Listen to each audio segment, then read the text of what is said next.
I'm Jen Taylor Skinner, and this is the Electorette. My guest today is Bernice Yeung. She's a reporter for Reveal, which is produced by the Center for Investigative Reporting, and you may have heard their stories on public radio. Reveal recently did an investigative series uncovering sexual abuses of women who work in certain sectors of the service industry, such as janitorial work, farm workers, and the domestic industry. Bernice Yeung was a part of that investigative team, and she recently wrote a book titled In a Day's Work: The Fight to End Sexual Violence Against America's Most Vulnerable Workers, in which she explores the experiences of women in these industries and all of the seemingly impossible circumstances that they face battling sexual harassment, and in some cases even rape, all while struggling to survive on impossibly low wages and in many cases the uncertainty of being undocumented. And for anyone for whom intersectionality is important, especially in relation to the Me Too movement, it's also important to understand the experiences of all women, especially the most vulnerable and marginalized. So here is my conversation with Bernice Yeung. Bernice Yeung, welcome to the podcast. Hi, how are you? I'm great. How are you? Doing well. Thanks for having me. I just wanted to preface our conversation about your book by saying that, I think it's a really important book to read. And, given that we're kind of in the middle of the Me Too movement, the emergence of that movement. And, with that said, it was a hard read for me because the stories are really difficult to read, what a lot of these women experience. Mm-hmm. And so you open with Rosa's story. Rosa was working on a farm in the Pacific Northwest. Can you talk a bit about her story and what she went through? Yes. So I was working with a team of reporters looking at this issue of sexual assault in the agricultural industry. And we were looking for people who would be available to kind of tell their stories and explain to us what the reality was like for them.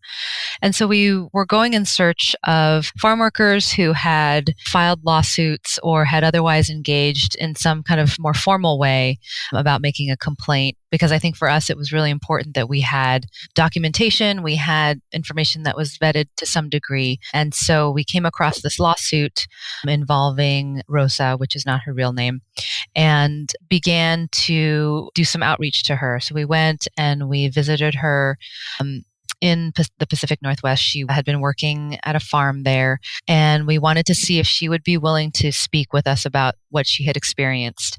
And critically, it was her sister who had borne kind of the most violent brunt of the harassment. Her sister had been, unfortunately, pretty violently raped by the supervisor. The supervisor had also verbally harassed Rosa.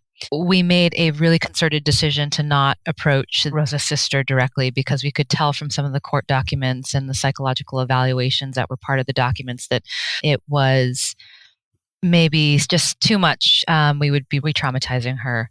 So we decided to go and speak to Rosa. And we knocked on her door and we had some really great conversations with her over the course of several days and explained why we were there and what we were working on and how we were trying to, shine a light on this kind of open secret within the agricultural industry, which was that women face pretty rampant and extreme sexual harassment. And Rosa was really interested in helping us because she had seen what had happened to her sister, what had happened to herself, and what was happening all around her. But in thinking about it, had various questions for us, my reporting partner and I. She wanted to know if she spoke to us, whether it would somehow impact her current job. And she wanted to know if she spoke to us, whether it might anger the supervisor who had harassed her and who had violated her sister. My reporting and partner and I you do one of those, you look at each other and you look at her, and we had to tell her, we really don't know. We can't answer that question for you. And furthermore, to be quite frank about it, as journalists, we're not social workers, we're not lawyers, we're not law enforcement, and there's unfortunately very little that we can offer except to tell your story with as much accuracy as we can. We told her that she should go and speak to somebody that she trusted and really weigh, whether this was something she wanted to move forward with. And after some time, she came back and I think quite understandably explained to us that this was just not a project that she could participate in, even though she wanted to, because, she really felt that by speaking up about it, she might be able to get the word out and let people know that this is happening and that women didn't need to stay silent about it. But she, of course, just found herself in that same bind. Right. And I think what makes this really difficult is, when we think about women in these situations being sexually harassed or, actually raped in her sister's case, that for many women, they don't think about the fact that for women in Rosa's position, that it extends beyond the woman herself. Didn't the supervisor also threaten her family and her children? Right. I mean, I think that is an element of all of this that sometimes when you're looking at different industries or when you're looking at the stories that we're seeing currently, where a lot of the focus is on white collar jobs or even Hollywood, media makers and so on, right. That may be an element of it, but it's definitely an element for workers in communities such as farm work, maybe even night shift janitorial, where there might be several family members working for the same farm, say. Right. And having one person lose their job might be a difficult thing, but what the supervisor can do and what the leverage that they have if they're going to be abusive about it is that they can lay off the entire family and kind of get the whole family blackballed, and can be quite severe for a lot of the workers featured in this book.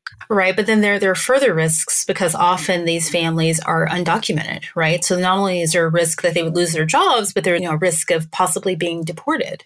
Right. The immigration status piece is a really significant one for a lot of the workers that I interacted with. Losing the job, that was an idea that they were terrified by. And part of the reason is that if you're undocumented or have kind of unstable immigration status, the idea of all of the work that it would take to find a new job that might not be much better in terms of the circumstances was just overwhelming.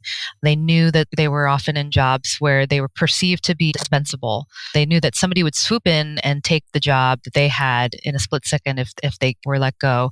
And at the same time, they knew that it might not be so easy to find a new job without the proper papers. But you started this project probably 5 years ago, or 5 years before the height of the Me Too movement, which went viral sometime in fall of last year. So what made you become interested in researching this project? Well, I think, big picture wise, I've been interested in violence against women and immigrant women in particular for some time now, probably going on 15, 20 years. At the very start of my career, I worked on a story looking at domestic violence and immigrant women, specifically those who were here on visas attached to their husbands' work visas. And in that story, the women who were being abused literally had no recourse. There was nowhere for them to turn. They had no status in this country without their husband who were abusing them. They had no benefits. There was no way to get a job, get any kind of social service support because of their tenuous immigration status. So that always kind of struck me as this horrible and interesting policy gap, where we're just not fully contemplating the realities of an immigrant woman's experience.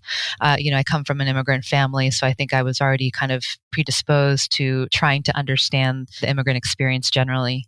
But for this particular story, it really started years before I jumped on it. There was a graduate student at UC Berkeley in the journalism department in the journalism school, and she had gone off on an internship and was assigned to look at child labor in the fields. And in the process, she came across a woman who was no longer a farm worker, but who had been a farm worker, who told her this incredible jaw-dropping story about how this woman had been forced to have sex with her supervisor at a farm several years in a row in order to keep her job, since they're hired every season. And she'd actually even had children as a result of this coerced sex, being raped by her supervisor. And so this journalism student came back to the university, told her advisors, and everybody, as I said, their jaws dropped. It was just a story that you can't even process. And so the question became, the reporting question became, is this something that happened this one time to this one woman? It's a devastating story, but it's a one-off experience. Or is this something that kind of represents a larger phenomenon? And so she started digging into it, and it's a very challenging story to unearth for some of the reasons that we've been talking about. She ended up graduating. Another student picked it up, dug into it, and she graduated. And so finally, my colleagues at UC Berkeley decided to really just plant their flag in the ground and say, we're going to do this story. We're going to throw all our resources at it. We're going to bring in collaborators who can bring their resources to it. And that's kind of how this whole story began. I started reporting on it back in 2012. A year later, we had produced a multi-platform project that we called Rape in the Fields, where we looked at sexual assault and rape among farm workers across the country. Right, but that's kind of unusual, right? Because when the women do find the courage to come forward, there doesn't seem to be a lot of interest from the media. I mean, it seems like they had a hard time getting coverage generally for their stories. I think that was absolutely a significant barrier initially. I think that for the journalism student who discovered this story, one of the biggest barriers to moving forward with it was this kind of skepticism, this question of who cares? Who would actually care about these stories? Is this going to, quote unquote, sell? These are workers that nobody notices and nobody cares about. Will the public actually care that this is happening? And when we started in on this project, the honest answer was, we don't even know. We don't know. But we just felt that these were important stories. It was a terrible thing that was happening. And that, especially I think for those of us on that reporting team who came from immigrant families, these were our stories that we felt were important to tell, even if the mainstream press at that time in some corners was not particularly interested in it. Do you think part of the reluctance, especially with this case, and if I'm thinking of the right case, this is the woman who was impregnated by her supervisor, I think 8 times, is part of the reluctance that the stories are so unfathomable and, so dark? Maybe there's reluctance from the media to not bring those to the public. I think there's truth in that. I think that these stories require a lot of openness to really understanding what an immigrant's experience is like, especially if you're from outside that world. Yes, I might come from an immigrant family, but I was not familiar with the universe of farm work. So going in and trying to understand the various reasons why this might happen meant we had to really do a lot of listening, and we had to do a lot of, suspending judgment. We had to try to put ourselves in the shoes of some of these women, because I think there is a misunderstanding. I think that, I've witnessed some trials, now for sexual harassment. And a lot of times people say, well, why didn't she just report it if this was happening? This is such a violent thing. She should have said something. And until you really start to unpack that and really try to understand and hear some of the reasons, the very meaningful reasons that people don't come forward, I think you might just disbelieve, or you might just minimize what is happening. But I think you're right that the experience of women in the fields is not very well understood. And I think that if you take a really top line kind of superficial look at it, then a lot of it is incomprehensible. Yeah.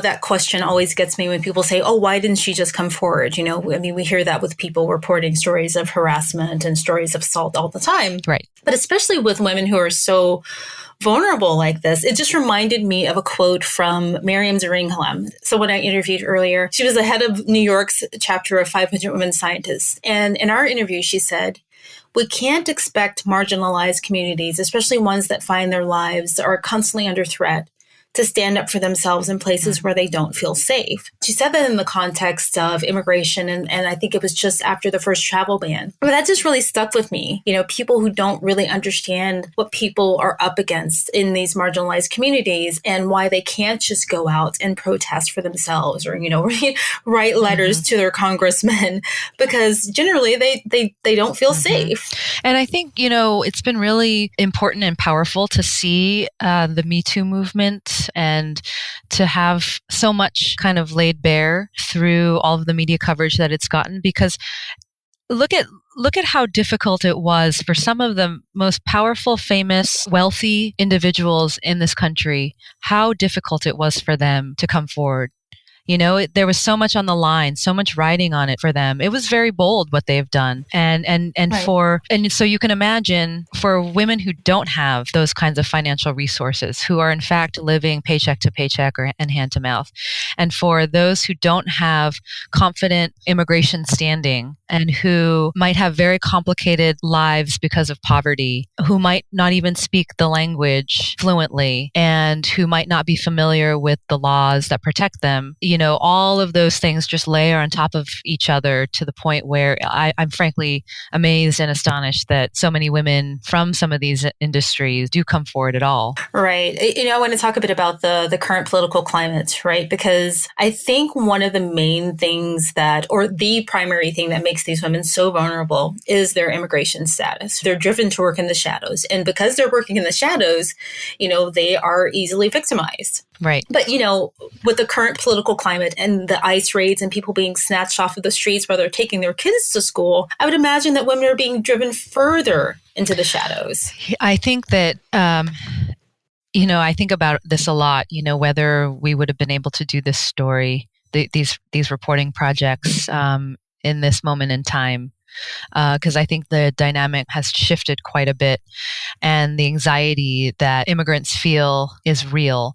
I've spoken to immigration officials. I've done some reporting on immigration policy recently, and I've been told by some immigration officials that their policies actually have not changed, that they're still prioritizing the same things that they've prioritized before. And, that they feel like the current focus on deportation and rampant enforcement is an illustration of media bias.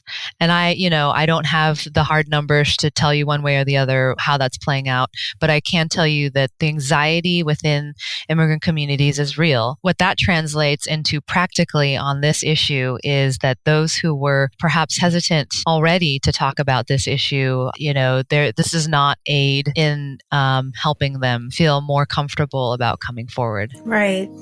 Right.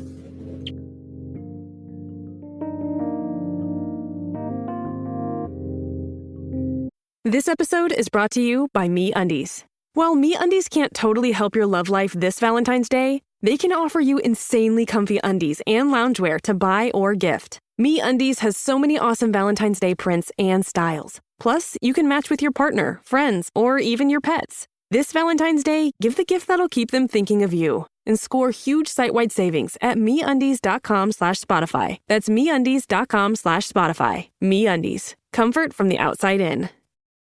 This episode is brought to you by LifeLock. During tax season, your personal info travels to a lot of places. Between payroll, your tax consultant, and the IRS. If your W-2 gets exposed, that's just the ticket for identity thieves. That's why LifeLock monitors millions of data points every second. If your identity is stolen, they'll fix it guaranteed or your money back. Don't let identity thieves take you for a ride. Save up to 40% your first year. Visit LifeLock.com/podcast. Terms apply.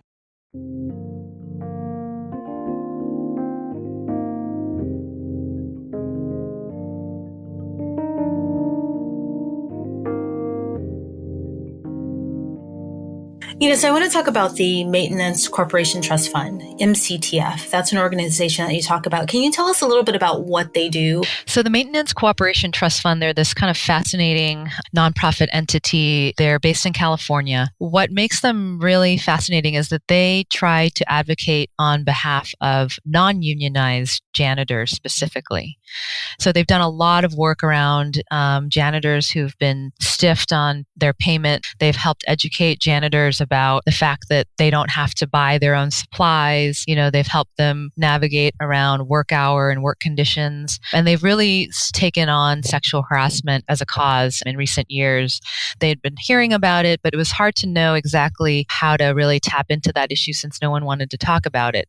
But one of the ways in which they're so effective on so many fronts, not only, in terms of wage and hour, in which they've been able to help, workers recoup almost millions upon millions of dollars, but also in terms of identifying sexual harassment cases, is that they do what they call kind of undercover nighttime outreach into the buildings in Los Angeles and up in Northern California as well. They actually send in undercover investigators to all of those anonymous buildings all over the state during the graveyard shift to find janitors so that they can have a brief interaction with them, get in contact, get their contact information, provide them with some information about their rights as workers. And through that system of relationship building, they've been able to develop some really important cases where workers' rights have been violated. And actually, the Labor Commissioner of California often turns to them for wage theft, wage and hour issues, and helping identify problems in the janitorial workforce. So I think one of the things that they do, one of the tactics that they have, which sounds really effective, is they do these kind of surprise drop-ins. Right. So these undercover operations they're totally unannounced. And the important part of it is that they're trying to reach the worker directly. You know, I think sometimes when you think of like undercover investigations, you're thinking of some government inspector who descends upon a manufacturing enterprise or a factory or something, and they're looking for, problems with the infrastructure. And here, what they're doing is they're really trying to find their way into a building so that they can look for the janitor, so they'll walk into the building, hopefully when it's not too late and the doors are still open, and then they'll post themselves near the supply closet or near the bathroom where they know janitors will probably go to clean and wait until they can have an interaction with the janitor. You would think that companies would be onto this and try to stop them. Is there any, reports of that happening? I have not heard that. I think it's true that they have, as Lilia Garcia, the executive director, has told me, they try to take a kind of quiet approach to this. They're not super public about the fact that they do this. I guess it's becoming more and more public, obviously, and they've gotten press attention in the past.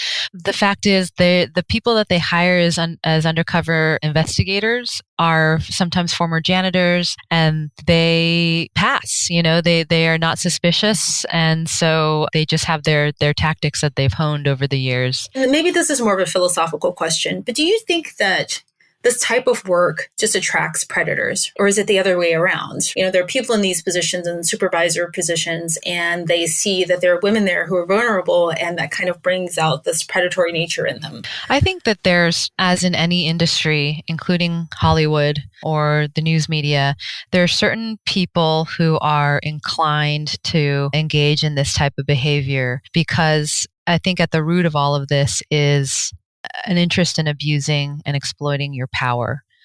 And so they're just, in every industry, there's going to be supervisors and bosses like that. In these particular industries, what makes it perhaps particularly acute is that you have workers who are vulnerable in really particular ways. They are so dependent on their paychecks. They're maybe especially fearful because of their immigration status. And I think there's also the element of isolation to all of these jobs that really can be used as a weapon against the female workers who are being abused. We've heard stories about how farm workers are forced to get into the pickup truck of their supervisor under the pretense of moving them from one field to another, one part of the orchard to another.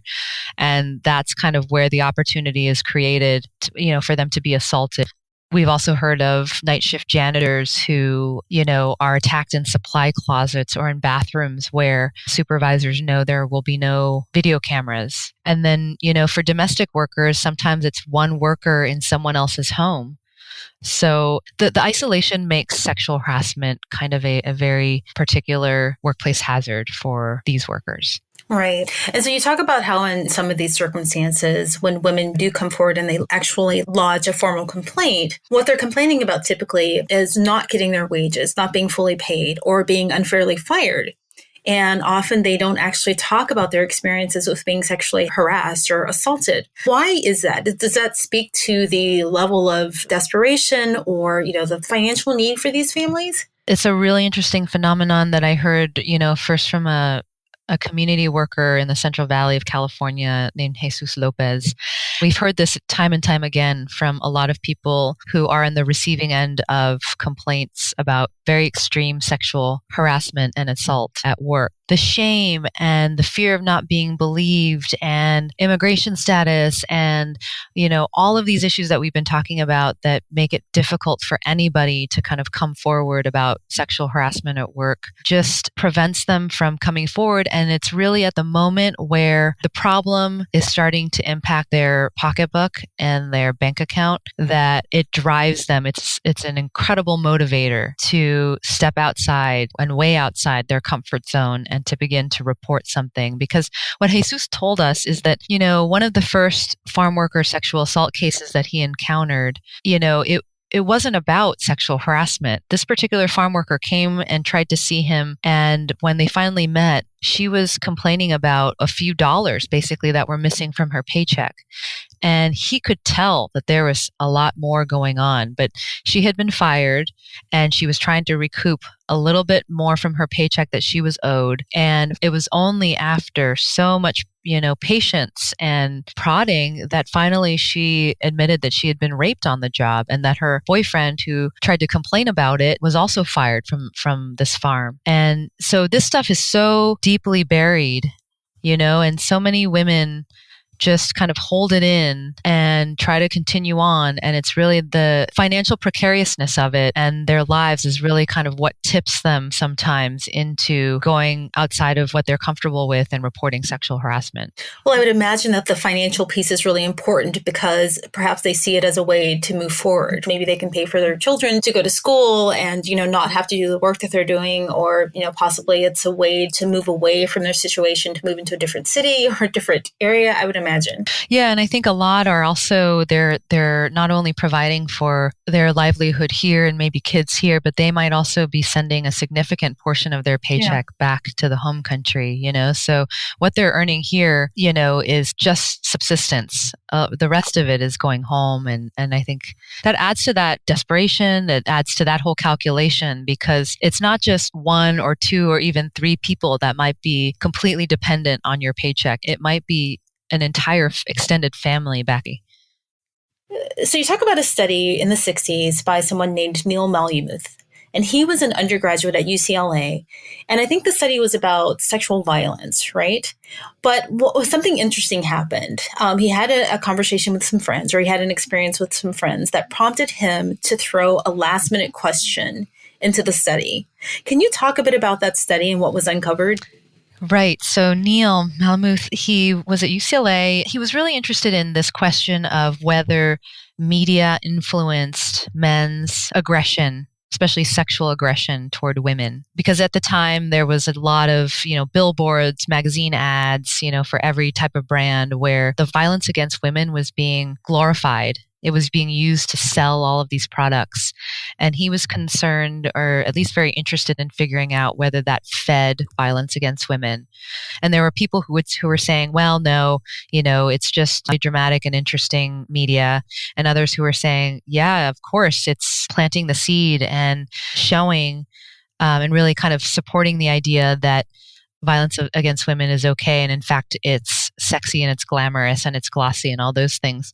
So he's designing this study and he was almost finished with it. He was going to have people look at, basically a story from Penthouse, some with violence in it, some with violence taken out. And then he was going to have them fill out a questionnaire and see, did those with the violent passages where they, did they respond in a way that made them seem like they would act more violently? And at the very last minute, he was standing around with a bunch of his guy friends in the hallway of some academic building.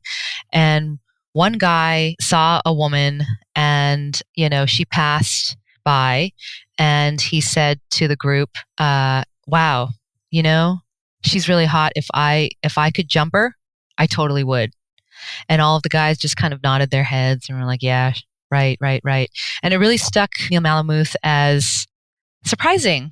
And so he tacked on a question that said, if you could sexually assault somebody and get away with it and there would be no consequences, would you do it? And so he ran his study. And that whole part about, whether exposure to one pornographic article with or without violence, whether that changed behavior, didn't really prove much or show much. I was just really surprised to learn that a good number of people admitted that they would sexually assault someone if they knew that there would be no consequences. So that really launched a different line of inquiry for him. That's been really fascinating, kind of a psychological scale that he calls to rape, where if you, for instance, buy into more traditional male-female roles and stereotypes, and if you tend to view sex outside of the context of relationships, that you might be more likely to answer in the affirmative this question around whether you would do that if you weren't going to be caught. And then, the coda to that, which was really interesting, is that he had given this kind of psychological scale that he developed, this likelihood to rape, issued it to some students that he was working with. And then 10 years later, I think something like 10 years later, he wanted to see what had happened to those individuals. How accurate was the scale that he developed? And so he was able to get some funding to track down, a good number of these former students that he had who had filled out this questionnaire, and reissued that questionnaire, and then also talked to their partners at the time. And it was really interesting because what he found was those that had scored high on this likelihood to rape questionnaire had actually grown up to become more sexually aggressive, not only through their own personal reporting of it, but also confirmed by their partners that they had engaged in sexually aggressive behavior. I think it just speaks to the fact that it's not like there's one kind of predator out there necessarily. Sure, there might be some people who, in terms of their brain chemistry, have some mental health issues that make them prone to be a predator, but there's also just a lot that are socialized into thinking that can make them more inclined to be sexually aggressive than we might be aware of, than we might ever think, So I want to shift a bit to domestic work, and domestic work specifically in homes, in private homes, right? There were some really interesting and heartbreaking stories in the book about that.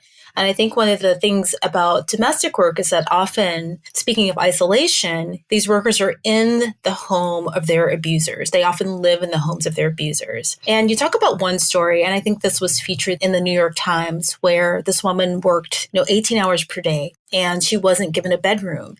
And she was forced to sleep on the floor behind the living room sofa. And I just thought to myself, who are these people? Who are the people who hire? Right. I mean, I've used babysitters and, people who help me organize. I mean, I can't imagine. I've never ever thought that it's a good idea to ask another human being to sleep on the floor. Right. And we heard these stories of, and there are books and so many industry reports and, attorneys who have filed lawsuits where they recount just incredibly inhumane working conditions for domestic workers. I don't know why it is. I also honestly can't really get into that mindset because it seems so just alien to try to treat another human and worker that way. But, we hear stories about even workers who are forced to sleep in the bed of the child that they're taking care of, that they're required to sleep in the bedroom closet of the elderly person that they're taking care of, so that if that person needs help in the middle of the night going to the bathroom, they're right there and immediately available. You hear stories about, domestic workers who might have to prepare a meal for their employers, but then are not given access to the kitchen to cook their own meals. You hear about all of these cameras that are set up to micromanage and surveil the domestic workers doing. It is really astonishing what happens. And I think there's something about it being your own home, you're the master of your domain kind of thing, that however you run your household, that this is your space. And so you can just tell other people how to exist, within your home in a way that can be extremely abusive to the employees that you might have there. Well, I'm still just trying to wrap my head around it. Just some of the stories that you've just told me. I'm thinking you're in your home with your family and maybe your elderly parents, and you're having Thanksgiving dinner and you're going about your day, your kids are coming home from school, but you've got a human being sleeping in your closet with a vacuum cleaner. Yeah. I mean, right. I think part of the beginning of my interest on looking at labor issues goes back to my family coming from Hong Kong, where domestic workers from Southeast Asia are a pretty common thing for most people, in the middle class. And so in trips back to Hong Kong, I have observed, just some pretty horrific conditions for domestic workers there too. And, certainly you can look up you can just Google domestic workers, and I think anywhere in the world, they're just dealing with some pretty harsh working conditions. I think there's just must be a level of dehumanization that's happening there, where you don't really see this person as anything but labor. Right. Right. And then also the challenge of, let's say a woman is in this position and she decides, I don't have to take this. I'm going to find a new job. But maybe she has children at home and, her income is meager and she wants to find a new job. She can't afford to take days off to look for a new job.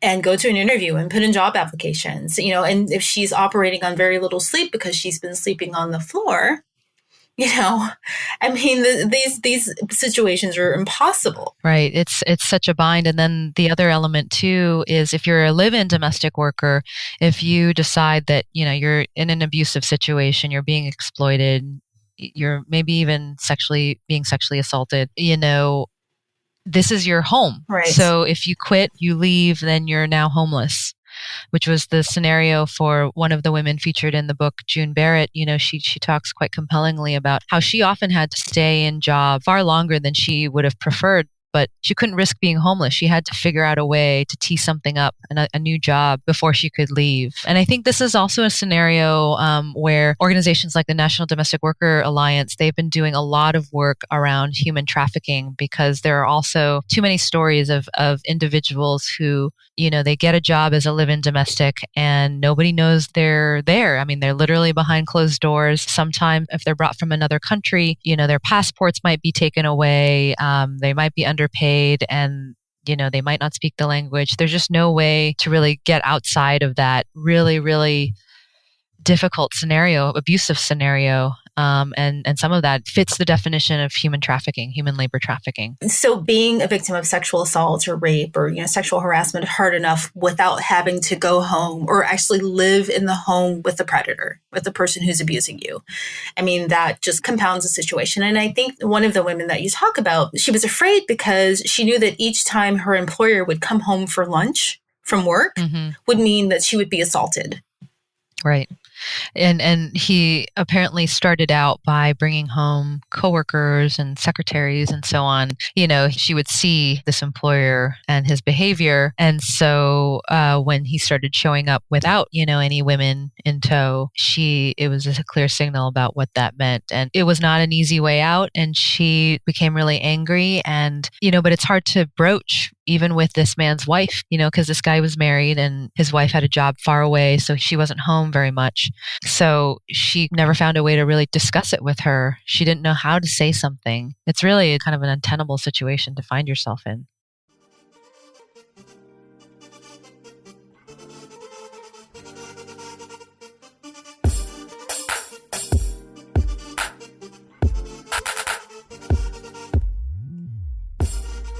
So, I was surprised to read about the Anita Hill case. And actually, it's interesting because it's not a case. But anyhow, Anita Hill and Clarence Thomas, right? You make the point of reminding us in the book that this was not a trial, but a hearing. But I remember that. And I remember it felt very much like a trial. Part of it was the way that Anita Hill was questioned, right? Do you think that hearing, how did that shape the way we view women who come forward with sexual harassment? So Anita Hill coming forward in this extremely public way, in this nationally televised way, was kind of remarkable, incredibly remarkable. This was kind of the first public airing of a sexual harassment complaint. I think now, in 2018, we forget, especially in the midst of Me Too, how historical it was that Anita Hill spoke out so publicly. Because before that, no one really did. And actually, before that, it wasn't even that many years prior to that the Supreme Court had decided that sexual harassment was a form of sex discrimination. So all of this was, is relatively new in our legal system and even in the way that we talk about it. So Anita Hill, so bravely and with such incredible poise that I still marvel at, talks about how she was made to feel uncomfortable and all of the sexualized behavior she says she experienced while working with Clarence Thomas. And the senators on the Senate Judiciary Committee, many of them basically kind of grill her. And it's almost as if she's on trial. It was very antagonistic to the point now where, Joe Biden, who was the head of the Judiciary Committee, apologized, and maybe a little too little, a little too late, who knows? But, but I think what a few decades later. But, I think so. It was at once this incredible moment and opening, and really the beginning of the breaking of the taboo around speaking out about these issues. At the same time, it also created this dynamic that we really haven't shook. That is women who speak up about sexual harassment tend not to be believed, and they tend to be grilled. They tend to be met with skepticism. Everybody seems to think that we know how women should respond to this, as if there's some recipe or instruction manual that women get, that when you're sexually harassed, this is automatically the way that you're supposed to respond. And I think the public perception, and this is proven out by polling at the time during the hearings, that a lot of people found her not credible because she didn't immediately report the sexual harassment. And I think it's so interesting to look at it now, especially in this Me Too moment, because yes, again, Me Too is this moment, another further breaking of the taboo, hopefully, shattering that glass even more.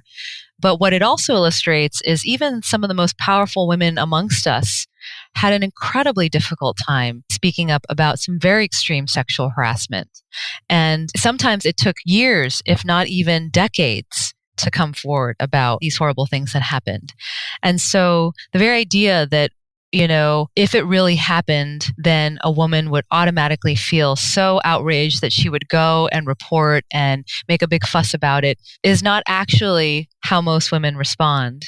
And in fact, there's social science research to show that what most women do is they are resourceful and they're resilient, and they're constantly figuring out micro strategies to divert and evade the harassment. And there's an incredible amount of energy spent by women in the workplace to kind of do this work to avoid the sexual harassment. And it just has gotten me thinking a lot about, could you imagine if all of that energy was actually just spent on letting us do our jobs? Wouldn't that be amazing?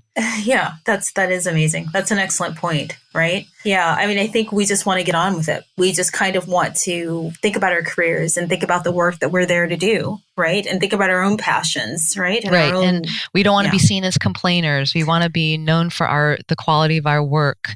We don't want to be gossiped about because it's embarrassing. Yeah. We're afraid that we won't be believed if we say something. That would be just as devastating as anything else. We don't want to lose our jobs. We don't think that the boss is actually going to respond in a way that's going to be helpful. I think it's great that, for those who are in a circumstance where they are ready and they can come forward, I think Me Too is showing that you should and you can. But I think where I'm spending a lot of my reporting attention right now is looking at some of those structural issues that still exist, that don't automatically go away, as a way to move the ball forward, move this conversation forward beyond reporting. So what can be done about all of this? Are there any examples of successes that can set a framework for dealing with this on a larger scale? I do think that one big takeaway, I hope, from this book is not just that there is a significant problem that needs to be contended with, but also that there are incredibly resilient women who, despite terrible things happening to them, are still getting up every day, going to work, doing their best. And then not only that, some of them have also become activists in trying to address sexual harassment and sexual assault in the workplace. And the case study that I'm thinking of that I think is just so phenomenal is the night shift janitors in California who have just gotten so activated around this issue, thanks to some great support from the union and also the Maintenance Cooperation Trust Fund, that organization that does the undercover investigations. Sexual harassment can be such a tricky, uncomfortable topic for even organizations to bring up. So for a long time, I would argue that unions, have kind of kept a little bit of a distance from the topic. I think that's for a lot of reasons, including the fact that maybe some of the people who are being accused of sexual harassment might be members in the union too. But, in Southern California with the janitors union there, they decided to really take this issue on directly. The successes that they've had, I think it illustrates the power that organized labor or worker advocacy can have on this issue. They met with a lot of resistance initially from their membership. Some of their male membership were not at all interested in, taking this issue on, but the union leadership decided that this is what they were going to do. And as a result, they were able to get legislation passed in the state of California to really really think about real ways to prevent sexual harassment for night shift janitors. But also it really activated a lot of the janitors who had been sexually assaulted. They were provided with multi-week training and now are doing outreach to other janitors to teach them about what their rights are around sexual harassment. They've become very vocal and public and visible about this issue. They've done rallies and marches. They've blocked intersections with big banners that say "End Rape on the Night Shift," and they've just really had their own kind of coming out moment around this issue and really tried to demand that the public pay attention to their cause. Because I think night shift janitors are working in the middle of the night. They're one of those industries, those invisible workers that a lot of people don't see. And having them take to the streets to say, you have to reckon with us, and the fact that we are here, and the fact that we're dealing with some terrible work conditions, including sexual harassment, and you have to also lend your support, and you should lend your support to our cause also. I think it's just been amazing to see, an industry go from not really knowing how to talk about it to really pushing the envelope and pushing the issue to the forefront. So do you have any ideas about how women, like myself or women who might be listening, can be better allies to women who work in these industries? I think the first step, and I know this sounds like an obvious one, but the truth is, sometimes you don't think about some of these women workers until you meet one and you start to hear her story.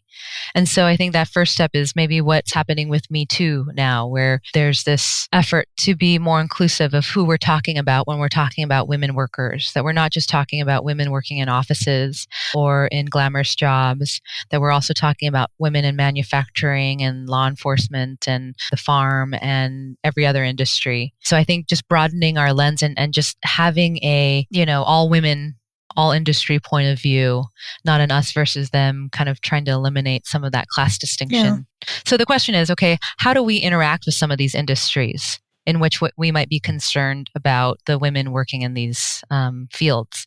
So I can't go out and necessarily show up and ask a farm supervisor, how he's treating his workers, but I might be able to figure out a way with the foods that I'm buying, the restaurants that I'm going to, seeking out information about how they're sourcing their food. There is a fair food program that does exactly that. They, in addition to better working conditions and better wages, they make all of the farms that work with them sign a code of conduct that has zero tolerance for sexual harassment. So you can go to the Fair Food website and look at all of the companies and grocery stores that source from from the Fair Food program. So there's things like that. If you work in an office, you can go and you can ask your building property manager, who is our cleaning service and what's their track record like around sexual harassment? Do they have policies in place? Do they train their workers?